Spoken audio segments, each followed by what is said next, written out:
ஆதியாகமம் அதிகாரம் 1 வேதாகம வினாடி வினா பாட் 3 கேள்வி 9 ஐந்தாம் நாளில் தேவன் எவற்றை படைத்தார்?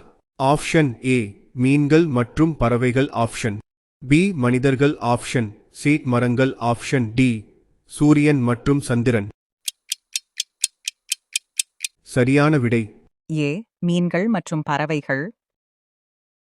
கேள்வி 10 ஆறாம் நாளில் தேவன் முதலில் எவற்றை படைத்தார்? ஆப்ஷன் ஏ கடல் வாழ் உயிரினங்கள், ஆப்ஷன் பி பூமியின் மிருகங்கள், ஆப்ஷன் சி பறவைகள், ஆப்ஷன் டி நட்சத்திரங்கள். சரியான விடை பி பூமியின் மிருகங்கள்.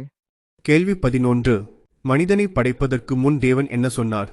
ஆப்ஷன் ஏ வெளிச்சம் உண்டாக கடவது, ஆப்ஷன் பி ஆகாயம் உண்டாக கடவது, ஆப்ஷன் சி நமது சாயலிலும் ரூபத்திலும் மனிதனை உண்டாக்குவோம், ஆப்ஷன் டி கடல் நிரம்ப கடவது.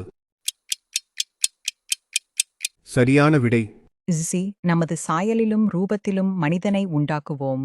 கேள்வி 12 மனிதன் யாருடைய சாயலிலும் ரூபத்திலும் படைக்கப்பட்டான்? ஆப்ஷன் ஏ தேவதூதர்களின், ஆப்ஷன் பி மிருகங்களின், ஆப்ஷன் சி தேவனுடைய, ஆப்ஷன் டி சூரியனுடைய. சரியான விடை சி தேவனுடைய.